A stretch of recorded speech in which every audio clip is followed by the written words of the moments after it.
Oi, gente, bom dia, boa tarde, boa noite. Espero que todos estejam bem. Então, continuando a nossa aula sobre o conto, a gente já falou um pouquinho da estrutura desse texto, né? O que ele tem, quais são as características, que tipo de história ele conta. Então, para a gente continuar a nossa aula, eu vou fazer agora a leitura do conto que a gente vai trabalhar. É um conto da Conceição Evaristo, como eu já falei para vocês, uma escritora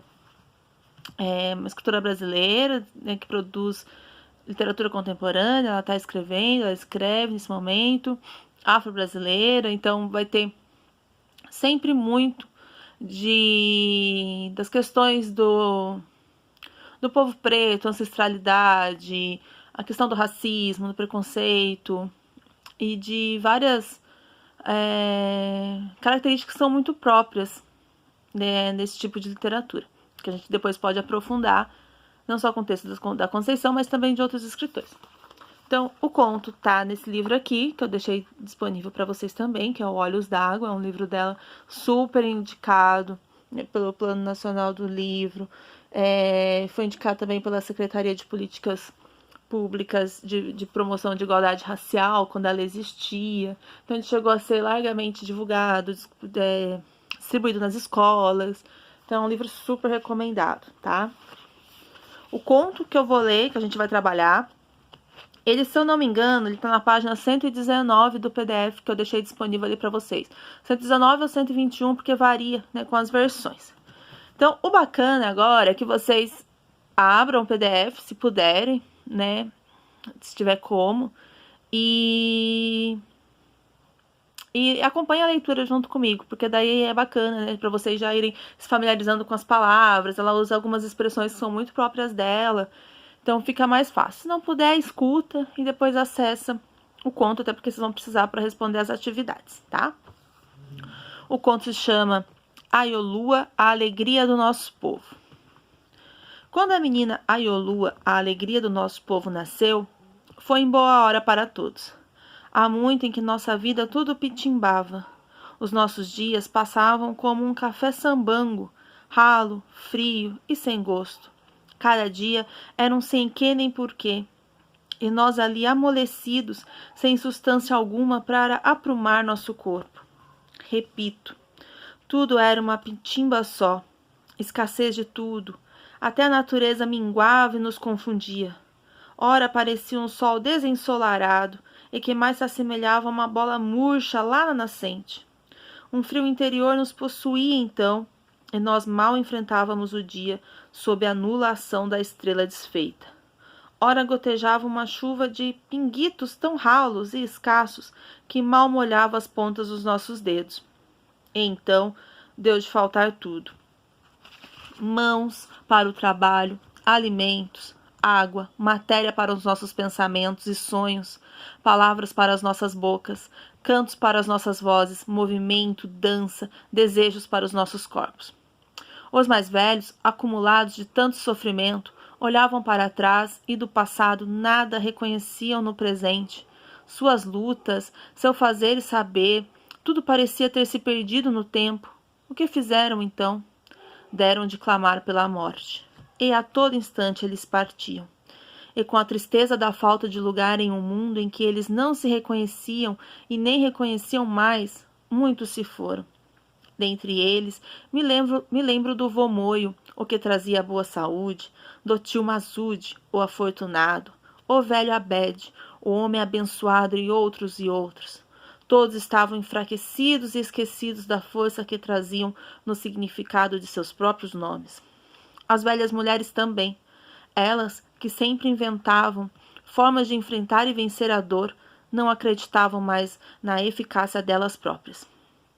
Como os homens, deslembravam a potência que se achava resguardada a partir de suas denominações, e pediam veementemente à vida que esquecesse delas e que as deixasse partir. Foi com esse estado de ânimo que muitas delas empreenderam a derradeira viagem. Vovó Amina, a pacífica, tia Célie, mulher forte como um elefante, a mãe Ancetaua, a mulher de guerra, a guerreira, e ainda Malika, a rainha. Com a ida dos nossos mais velhos, ficamos mais desamparados ainda. E o que dizer para os nossos jovens, a não ser as nossas tristezas.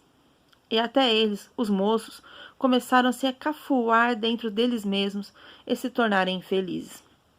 Puseram-se a matar-se uns aos outros e a atentarem contra a própria vida, bebendo líquidos maléficos ou aspirando um tipo de areia fininha que em poucos dias acumulava e endurecia dentro de seus pulmões. Ou então se deixavam morrer aos poucos, cada dia um pouquinho, descrentes que pudesse existir outra vida senão aquela para viverem. As mães, dias e noites, choravam dentro do povoado.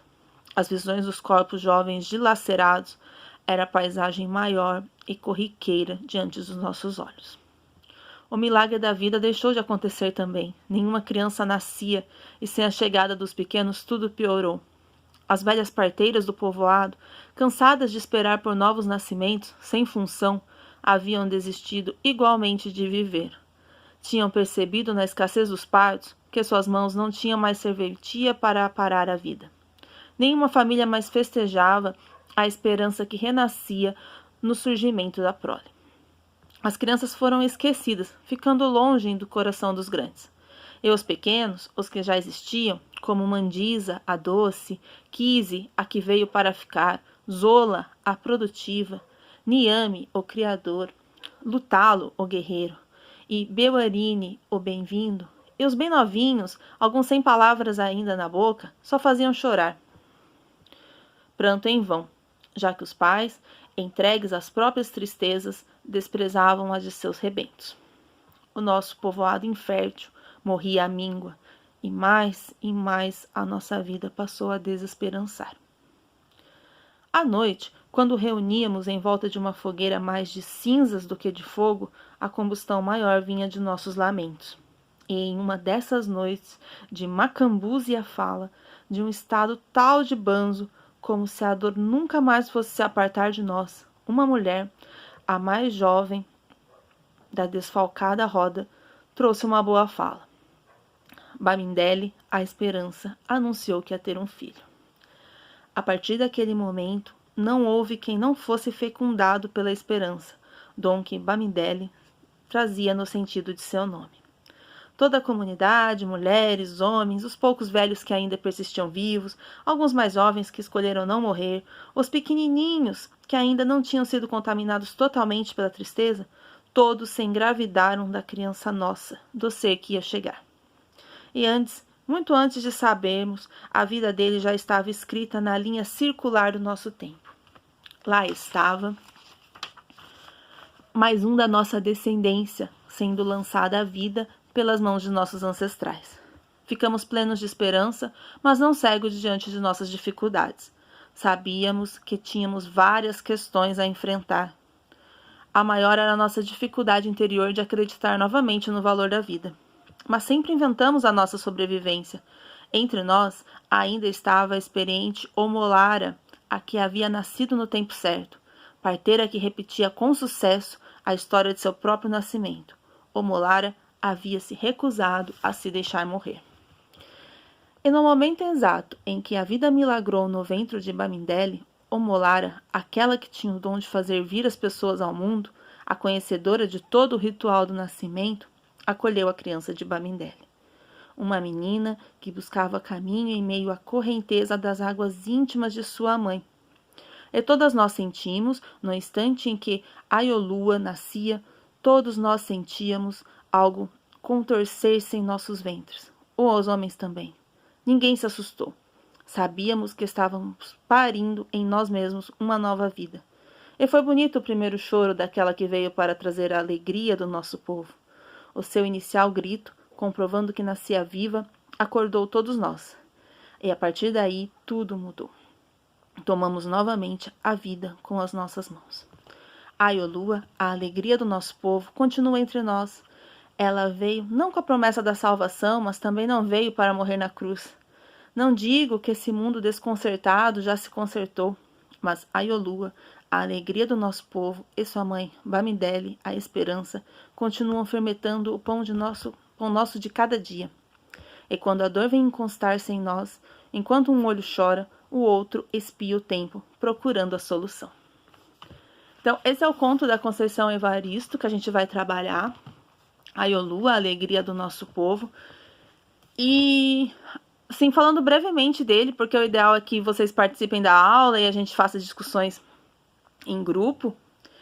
É um conto que ele, né, por meio de uma metáfora de uma aldeia, de uma comunidade que está desesperançosa, que está muito triste, se deixando morrer, que não encontra mais alegrias para ficar viva, que até mesmo os nascimentos começam a rarear, começam a não ter mais. Então, quando surge essa criança que vai chegar, depois de tanto tempo, representa então uma nova esperança, uma nova alegria para aquele povo, para que eles possam se reerguer e retomar as rédeas da vida mesmo, esperançar e buscar soluções para os problemas que enfrentavam. Essa metáfora, né, ela pega esse povoado, ela pega esse povo, mas pode ser muito bem para falar da gente também, né? Que a gente tem aqueles momentos na vida que parece que tudo vai dar errado, que nada dá certo, que não vemos alegria em mais nada, particularmente agora, esse momento difícil que a gente tem passado, né, há mais de um ano, mas que sempre devemos nutrir essa esperança, essa alegria de que algo vai melhorar, de que as coisas vão mudar, de que não há mal que dure para sempre. Então, ela pega por essa metáfora mesmo dessa história, dessa comunidade, dessa aldeia, e com o nascimento dessa menina, ela traz, então, esse sopro de esperança, essa nova ressignificação da vida e de fé mesmo na melhoria, na luta pelas conquistas. Essa é a literatura da Conceição. Então, ela traz sempre muitas essas lições, essas metáforas, falando bem brevemente, porque a gente teria que analisar pedacinho por pedacinho, é o que a gente vai fazer na aula, sobre esse conto, sobre a história de Aiolua, a alegria do nosso povo, e que tenhamos, né, sempre sigamos com alegria, com esperança de que as coisas vão melhorar. E que não há mal, né, como eu já falei, que dure para sempre, assim, a Aiolua sempre chega, e a gente tem que seguir acreditando nisso. Tá? Eu espero vocês na aula. Esse é um videozinho da leitura mais para que vocês possam acompanhar. Mas, e qualquer coisa também eu estou à disposição para a gente tirar dúvidas e discutir a história, tá? É isso. Até breve. Tchau, tchau.